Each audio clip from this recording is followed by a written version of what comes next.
வணக்கம். இது உங்க அகம் டிவியின் மகம். நான் உங்க மகன் சிவா. ஸோ இன்னைக்கு நாம ஒரு செலிப்ரேஷன் வீடியோ பார்க்க போறோம்.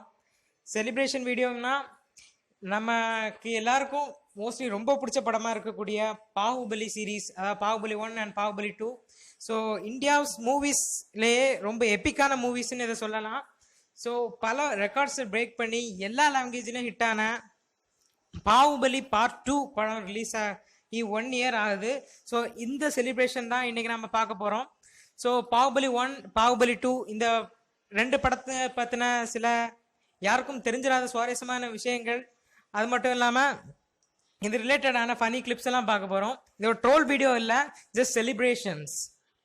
ஸோ ஃபர்ஸ்ட் நம்ம பாகுபலி 1 பற்றி பார்த்தோம்னா, இந்த படம் ரிலீஸ் ஆகும்போது பிரபாஸுங்கிறவரை கிட்டத்தட்ட தெலுங்கு இண்டஸ்ட்ரியை தள்ளி வேற எங்கேயும் தெரியாதுன்னு தான் சொல்லணும்.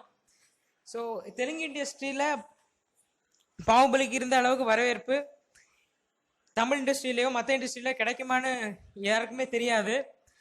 அதே சமயம் பார்த்தீங்கன்னா பாகுபலி பார்ட் 2 ரிலீஸ் ஆகும்போது வேர்ல்டுலே கிட்டத்தட்ட மோஸ்ட் அவைட்டட் ஃபிலிமாக இருந்துச்சு. ஆனால் பார்ட் 1 ரிலீஸ் ஆகும்போது பிரபாஸ்னா யாருன்னே தெரியாது. ஸோ அப்படி இருந்த டைமே ராஜமௌலி அவர்கள் படத்தோட ப்ரொமோஷனுக்காண்டி நிறைய விஷயங்கள் பண்ணாரு.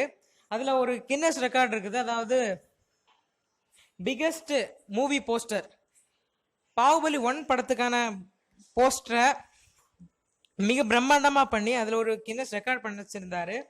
அது மட்டும் இல்லாமல் பாகுபலி 1ஓட ஷூட்டிங் அப்போ கிட்டத்தட்ட அங்கேயே அவங்களுக்கு ஒரு ஜிம் அமைச்சு ராணா அண்ட் பிரபாஸ் ரெண்டு பேரையுமே அங்கே ஒர்க் அவுட் பண்ண வச்சாரு. அந்த ஜிம் அமைக்க மட்டும் கிட்டத்தட்ட 1.5 crore செலவு பண்ணாரு.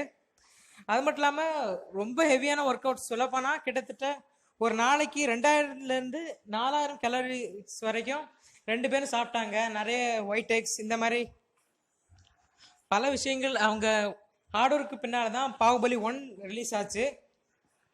ஸோ பாகுபலி 1 அண்ட் பாகுபலி 2 இந்த ரெண்டு படத்துக்கும் சொல்லப்போனால் கலெக்ஷன் வைஸ்லையும் சரி, ரிலீஸ் ஆன டைமிங் வைஸ்லையும் சரி, இல்லை அதை பார்க்க வந்த ஆடியன்ஸ் வைஸ்லையும் சரி, பயங்கர வித்தியாசங்கள்லாம் இருக்குது. சொல்லப்போனால் பாகுபலி 1 ரிலீஸ் ஆகும்போது ஆடியன்ஸோட எக்ஸ்பெக்டேஷன் எதுவுமே இல்லை. மேக்ஸிமம் பார்க்க போனவங்கெல்லாம் தெலுங்கு இண்டஸ்ட்ரியை தவிர வேற எல்லா இண்டஸ்ட்ரியிலும் ராஜமௌலி சாருக்காண்டி தான் படம் பார்க்க போயிருப்பாங்க. சில பேர் நல்ல ரிவ்யூ வந்ததுனால போயிருப்பாங்க.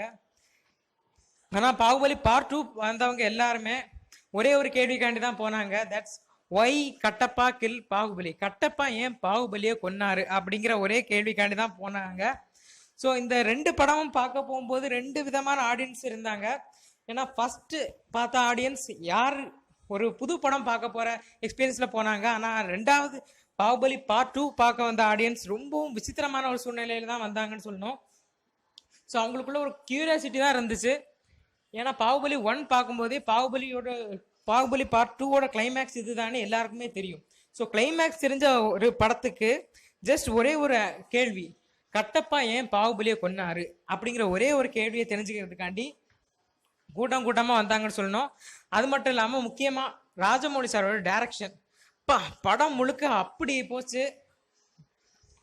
அண்ட் இன்னும் இந்த படத்தை பற்றி சொல்லணும்னா, ஸோ அதுக்கு முன்னாடி கொஞ்சம் கிளிப்ஸ் பார்த்துட்டு வரலாம். இந்த பாகுபலி 1 அண்ட் பாகுபலி 2க்கான சில டிஃப்ரென்சஸ் சொல்லணும்.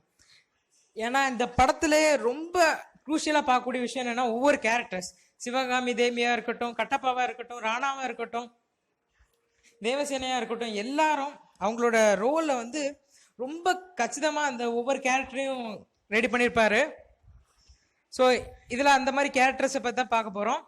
ஸோ அந்த ஒவ்வொரு கேரக்டரும் பார்ட் 1ல எப்படி இருந்தாங்க, பார்ட் 2ல எப்படி இருந்தாங்கன்னு பார்க்க போகிறோம். நீ செய்தது தவறு. பெண்களின் மேல் கை வைத்தால் வெட்ட வேண்டியது விரல்களை அல்ல, தலையை.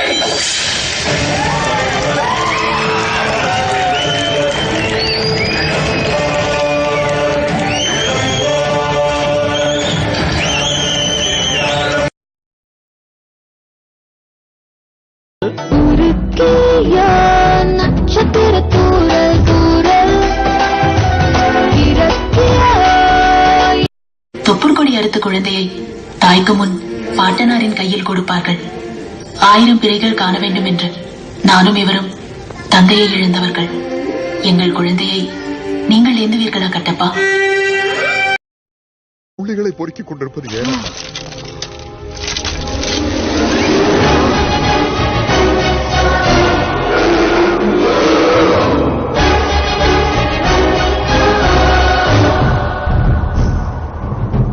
என்னை சுள்ளிகள் சேகரிக்கும் பைத்தியக்காரி என்று நினைத்தீர்களா கட்டப்பா?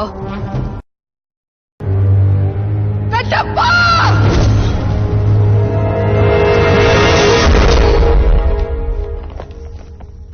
இந்த கூட்டத்தினால் மகிழ்மதிக்கு அழுக்கு படிந்து விட்டது. ரத்தத்தினால் சுத்தம் செய்.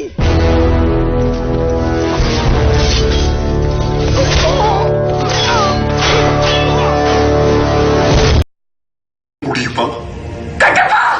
தவறு செய்து விட்டாய் சிவகாமி. ரொம்ப முக்கியமான விஷயம், எல்லாருக்கும் தெரிஞ்ச விஷயம் என்னன்னா, இந்தியன் பிலிம் இண்டஸ்ட்ரியிலேயே ஃபர்ஸ்ட் 1000 crores கலெக்ஷன் தாண்டின படம் பாகுபலி பார்ட் 2 தான். ஸோ அதுக்கப்புறமா 2000 crores தாண்டின டங்கல் படம் பாகுபலி பார்ட் 2க்கு முன்னாடி ரிலீஸ் ஆயிருந்தா கூட இந்த படம் 1000 crores கலெக்ஷன் எடுத்ததுக்கு பிறகுதான் அது 1000 crores தாண்டிச்சு. அதாவது ஃபர்ஸ்ட் டங்கல் படம் ரிலீஸ் ஆகி 800 crores தாண்டி வசூல் எடுத்த பிறகுதான் பாகுபலி 2 ரிலீஸ் ஆச்சு. பாகுபலி 2 ரிலீஸ் ஆகும்போது வேர்ல்டு வைடா எல்லா இடத்துலையும் ரிலீஸ் பண்ணாங்க, including China. But Dangal China release ஆகல. பாகுபலி வேர்ல்டு வைடா ரிலீஸ் ஆகி 1 வீக்லேயே 1000 crores தாண்டிச்சு. அதுக்கப்புறமா அது நடந்து ஒரு ஃபியூ வீக்ஸ் கழிச்சு டங்கல் சைனா ரிலீஸ் பண்ணாங்க. அங்க பயங்கரமா வசூல் பண்ணி அது 2000 crores அடைஞ்சது. ஸோ இதுதான் இப்போ நாம பார்த்து ரொம்ப வியப்படைஞ்ச படங்கள்ல ஒன்னா இருக்கக்கூடிய பாகுபலி சீரீஸ், அதாவது பாகுபலி 1 அண்ட் பாகுபலி 2. ஆனா இன்னும் சொல்ல போனா பாகுபலி சீரீஸ்ல இன்னொரு படம் கூட எடுக்கிறதா ராஜமௌலி சாருக்கு ஒரு ஐடியா இருக்கிறதா கூறியிருக்கிறாரு. ஆனா அதை பத்தின எந்த ஒரு இன்ஃபர்மேஷன் இது வரைக்கும் வரல. பட் அது இந்த பாகுபலி சீரீஸோட கண்டினியூஷனா இருக்காதுன்னு சொல்றாங்க. எனிவே இந்த வீடியோ உங்களுக்கு பிடிச்சிருந்தா சப்ஸ்கிரைப் பண்ணுங்க, மறக்காம லைக் பண்ணுங்க, கமெண்ட் பண்ணுங்க. நன்றி.